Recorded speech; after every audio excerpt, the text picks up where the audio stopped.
सत्य असेल तेच दिसेल.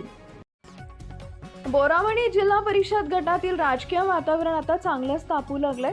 शिवसेनेचे अधिकृत उमेदवार धनेश अचलारे यांच्या प्रचारार्थ शिवसेना जिल्हा प्रमुख अमोल बापू शिंदे यांनी मुळेगाव, वडजी, दोड्डी आणि कासेगाव या गावांचा दौरा करत कॉर्नर बैठकांमधून जोरदार शक्ती प्रदर्शन केले.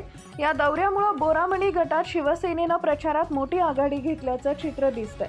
कॉर्नर बैठकांना नागरिकांचा उत्स्फूर्त प्रतिसाद. निवडणुकीच्या पार्श्वभूमीवर आयोजित या कॉर्नर बैठकांमध्ये स्थानिक ग्रामस्थांनी मोठी गर्दी केली होती.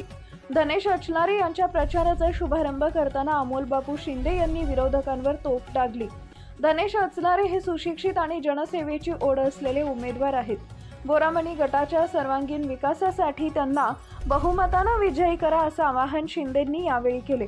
या दौऱ्यात मुळेगाव, वडजी आणि दोड्डी येथील तरुणांचा उत्साह मोठ्या प्रमाणात होता. अमोल बापू शिंदे यांनी प्रत्येक ठिकाणी मतदारांशी थेट संवाद साधून स्थानिक प्रश्न समजून घेतले. या प्रचार दौऱ्यात उमेदवार धनेश अचलारे यांच्यासह शिवसेनेचे विविध पदाधिकारी, युवासेना कार्यकर्ते आणि महायुतीचे स्थानिक नेते मोठ्या संख्येने उपस्थित होते.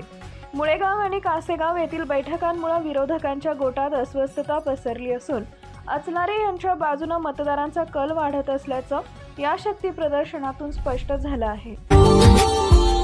Subscribe now and press the bell icon. Never miss an update.